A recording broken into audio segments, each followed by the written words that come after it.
بسم اللہ الرحمن الرحیم۔ اللہ کے نام سے شروع جو بہت مہربان اور نہایت رحم کرنے والا۔ سورہ فجر کی ہماری پہلی 16 آیات ہو گئی تھی، آج ہم آیت نمبر 17 سے شروع کرتے ہیں۔ کلا ہرگز نہیں، بلکہ لا تکریمون تم عزت نہیں کرتے، یتیما یتیم کی، اور لا تحاضون ایک دوسرے کو ترغیب نہیں دیتے، الا طعام المسکین مسکین کو کھلانے پر، ہرگز نہیں بلکہ تم یتیم کی عزت نہیں کرتے اور تم ایک دوسرے کو مسکین کے کھلانے کی ترغیب نہیں دیتے۔ ان دو آیات کی تفسیر دیکھتے ہیں۔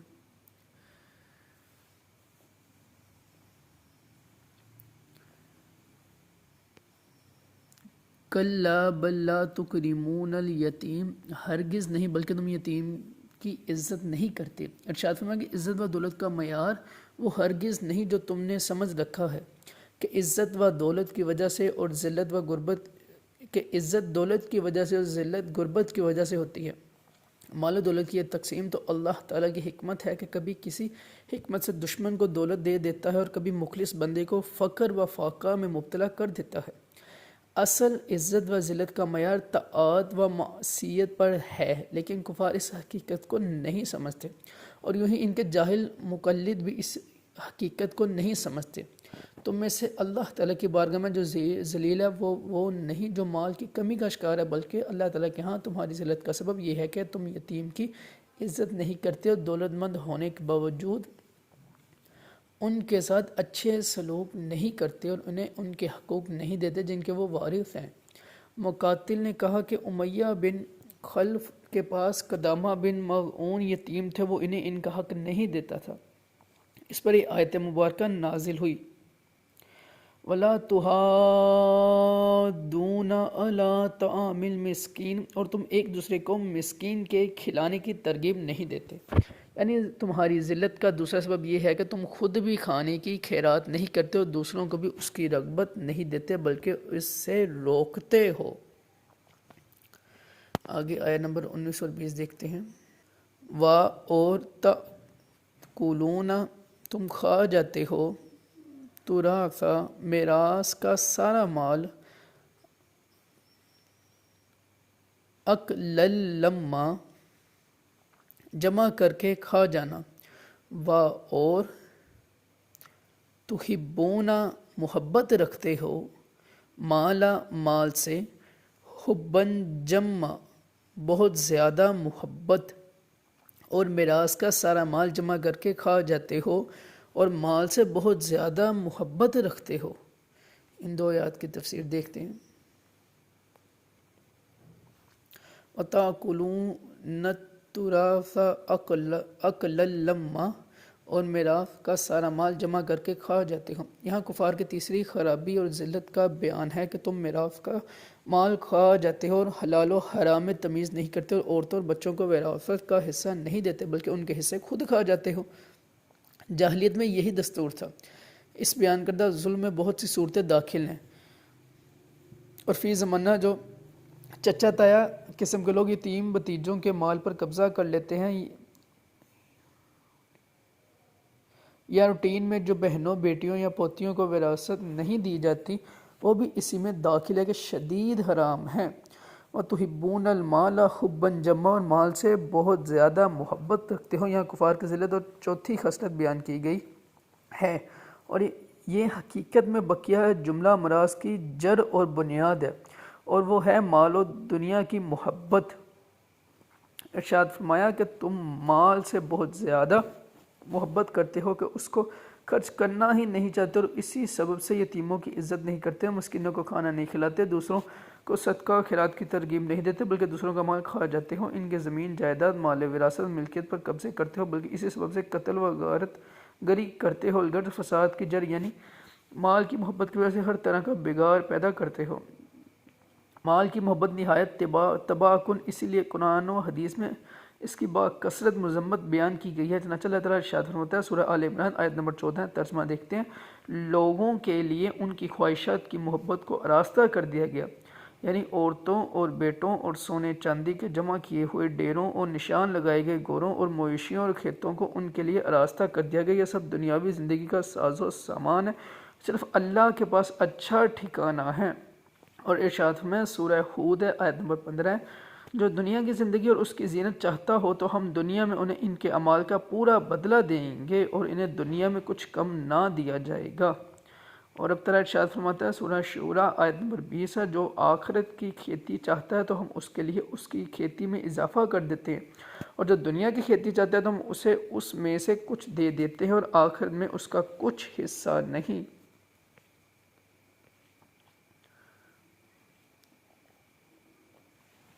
اب تعالیٰ سورہ تکاثر کی 1 تا 8 آیات میں فرماتا ہے، زیادہ مال جمع کرنے کی طرف نے تمہیں غافل کر دیا، یہاں تک کہ تم نے قبروں کا منہ دیکھا، ہاں ہاں اب جلد جان جاؤ گے، پھر یقیناً تم جلد جان جاؤ گے۔ یقیناً اگر تم یقینی علم کے ساتھ جانتے تو مال سے محبت نہ رکھتے، بے شک تم ضرور جہنم کو دیکھو گے، پھر بے شک تم ضرور اسے یقین کی آنکھ سے دیکھو گے، پھر بے شک ضرور اس دن تم سے نعمتوں کے متعلق پوچھا جائے گا۔ اور ام المؤمنین حضرت عائشہ صدیقہ رضی اللہ تعالیٰ عنہ سے روایت رسول کریم صلی اللہ تعالیٰ علیہ وسلم نے ارشاد فرمایا، اگر ابن آدم کے پاس سونے کی 2 وادیاں ہوں تو اس کے باوجود وہ یہ پسند کرے گا کہ اس کے پاس تیسری سونے کی وادی بھی ہو۔ ابن آدم کا پیٹ مٹی ہی بھر سکتی ہے، اور جو توبہ کرے اللہ تعالیٰ اس کی توبہ قبول فرماتا ہے۔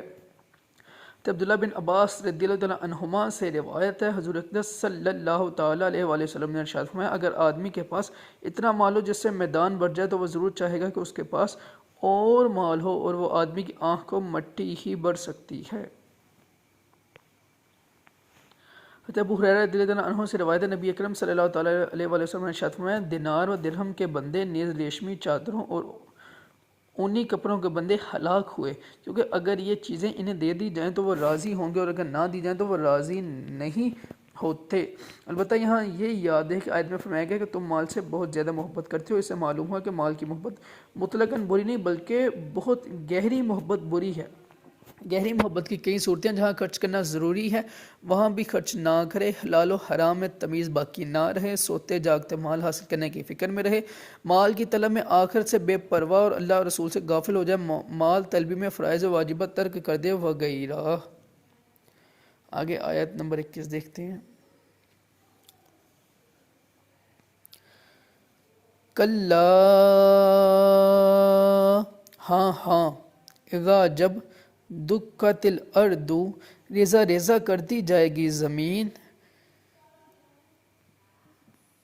دکن دکا خوب ریزہ ریزہ کرنا، ہاں ہاں جب زمین ٹکرا کر ریزہ ریزہ کر دی جائے گی۔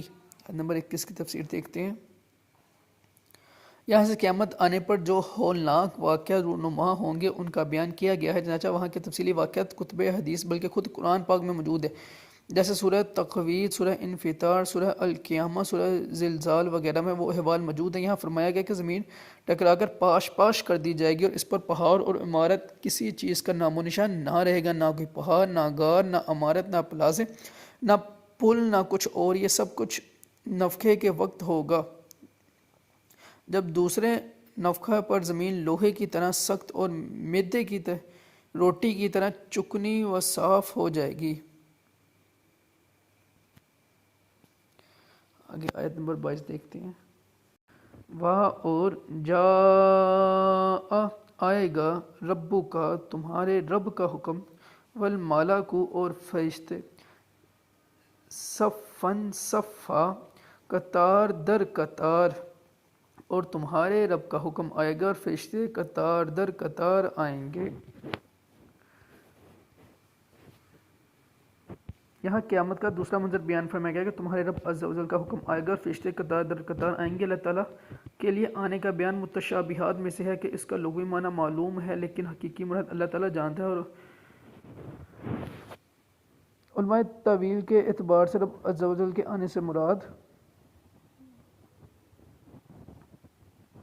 اس کے احکام کا آنا ہے، کیونکہ یہ قطعی ہے کہ اللہ تعالیٰ آنے جانے اور اس جیسے تمام عوارض سے پاک ہے، وہ مکان سے منزہ ہے، اور حکم الہی آنے سے مراد حساب و کتاب کا حکم اور لوگوں کا فیصلہ ہے، یعنی قیامت کے دن یہ احکام آئیں گے۔ اور جہاں تک فرشتوں کے آنے کا تعلق ہے تو میدان محشر میں ہر آسمان کے فرشتوں کی علیحدہ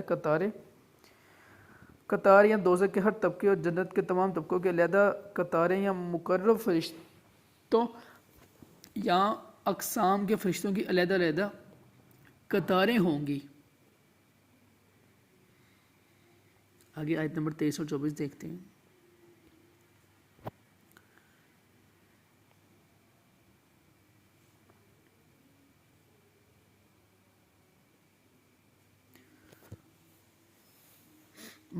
اور جی یومئذ بجہنم، اس دن جہنم لائی جائے گی، یومئذ اس دن، یتذکر الانسان سوچے گا آدمی، اور انا کہاں ہے، لہو اس کے لیے، ذکرا سوچنے کا وقت، یقول وہ کہے گا، یا لیتنی اے کاش، قدمت میں نے آگے بھیجی ہوتی، لحیاتی اپنی زندگی کے لیے یا اپنی زندگی میں۔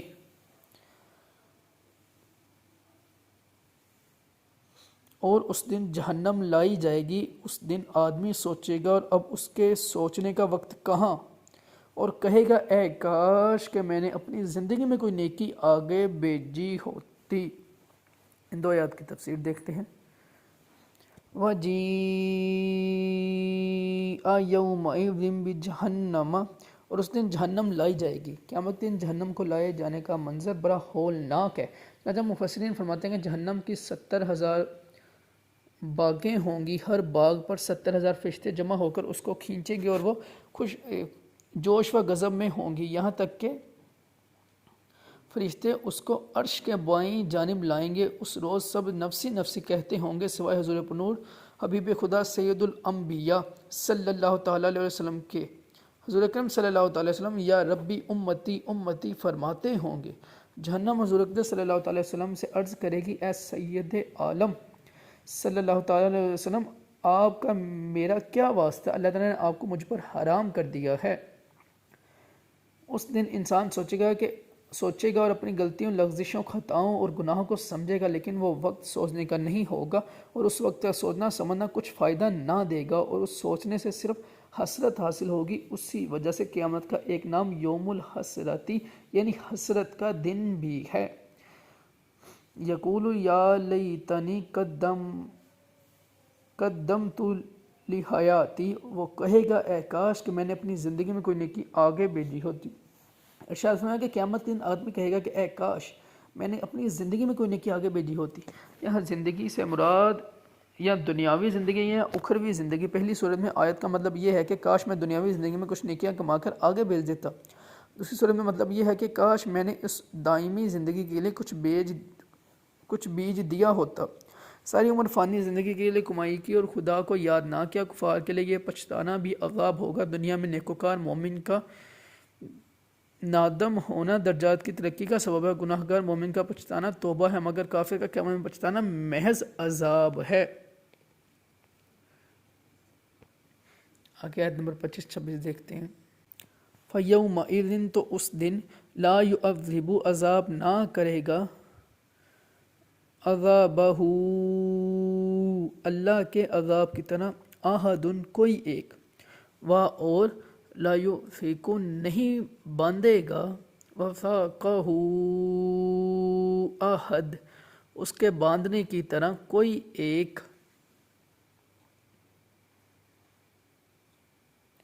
تو اس دن اللہ کے عذاب کی طرح کوئی عذاب نہیں دے گا، اور اس کے باندھنے کی طرح کوئی نہ باندھے گا۔ فَيَوْمَئِذٍ لا يُعَذِّبُ عَذَابَهُ احد، تو اس دن اللہ کے عذاب کی طرح کوئی عذاب نہیں دے گا۔ اس آیت اور اس کے بعد والی آیت کا خلاصہ یہ ہے کہ اللہ تعالیٰ کے عذاب جیسا شدید اور سخت عذاب کوئی نہ دے سکے گا، نہ ہی اللہ تعالیٰ کی گرفت اور قید کی طرح کوئی باندھ سکے گا۔ اللہ تعالیٰ آگ کی بیڑیوں میں باندھ کر آگ کے گھر میں آگ کے کھوروں اور دیگر چیزوں کا عذاب دے گا۔ یا ایاتھا النفس مطمئنہ،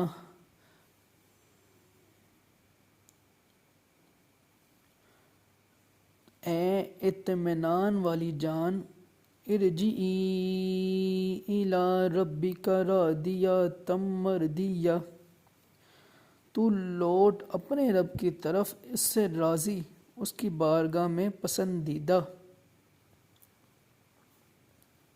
اے اطمینان والی جان، اپنے رب کی طرف اس حال میں واپس آ کہ تو اس سے راضی ہو، وہ تجھ سے راضی ہو۔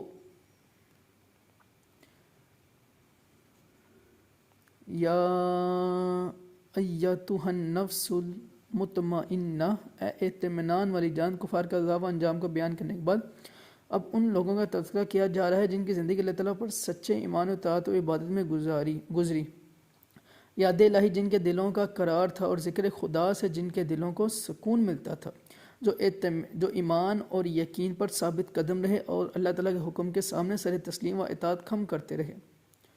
ان حضرات سے موت کے وقت کہا جائے گا اطمینان والی جان، اور ایک قول کے مطابق یہ کلام آخر میں ہوگا، ارجعی الی ربک، اپنے رب کی طرف لوٹ آ۔ مخلص مومن سے کہا جائے گا اپنے رب عز و جل کی طرف اس حال میں واپس آ گا تو اس سے راضی ہو، وہ تجھ سے راضی ہو، پھر میرے خاص بندوں میں داخل ہو جا، میری جنت میں داخل ہو جا۔ رب عز و جل کی طرف لوٹنے سے مراد اس کی رحمت قرب اور حضوری میں حاضر ہونا ہے۔ یاد ہے کہ نفس انسانی کے 3 درجے ہیں، نفس امارہ جو انسان کو برائی کی رغبت دیتا ہے، نفس لوامہ جو گناہ گار کو گناہ کے بعد ملامت کر کے توبہ کرنے کی طرف راغب کرتا ہے، نفس مطمئنہ جو بندگان خدا کو ذکر خدا سے سکون پہنچاتا ہے، چونکہ یہ لوگ دنیا میں اللہ تعالیٰ کی بھیجی ہوئی مصیبتوں پر صابر اور راحتوں پر شاکر رہ کر راضی برزار ہیں اور راضی با رضا رہے اور ہر حال میں اللہ تعالیٰ کی رضا کے طلبگار رہے، تو اللہ تعالیٰ بھی ان کے تھوڑے عمل پر ان سے راضی ہوتا ہے اور اپنے انعامات سے ان کو راضی کرتا ہے۔ آگے آخری 2 آیات دیکھتے ہیں۔ فَادْخُلِی، پھر داخل ہو جا، فی عبادی، میرے خاص بندوں میں، وَادْخُلِی، اور داخل ہو جا، جنتی، میری جنت میں، پھر میرے خاص بندوں میں داخل ہو جا اور میری جنت میں داخل ہو جا۔ 2 آیات کی تفسیر دیکھتے ہیں۔ فَادْخُلِی فِی عِبَادِی، پھر میرے خاص بندوں میں داخل ہو جا، نفس مطمئنہ کو خاص بندگان خدا کے گروہ میں شامل ہو کر جنت میں داخل ہونے کا فرمایا جائے گا۔ اس آیت میں نیک لوگوں کو معیت اور قرب کی فضیلت بھی ظاہر ہوتی ہے کہ اللہ تعالیٰ نے پہلے اسے نیک بندوں کی معیت میں جانے کا فرمایا اور پھر جنت میں داخل ہونے کا فرمایا۔ یہ حقیقت ہے کہ نیکوں کی صحبت اصلاح قلب اور دخول جنت کا ذریعہ ہے۔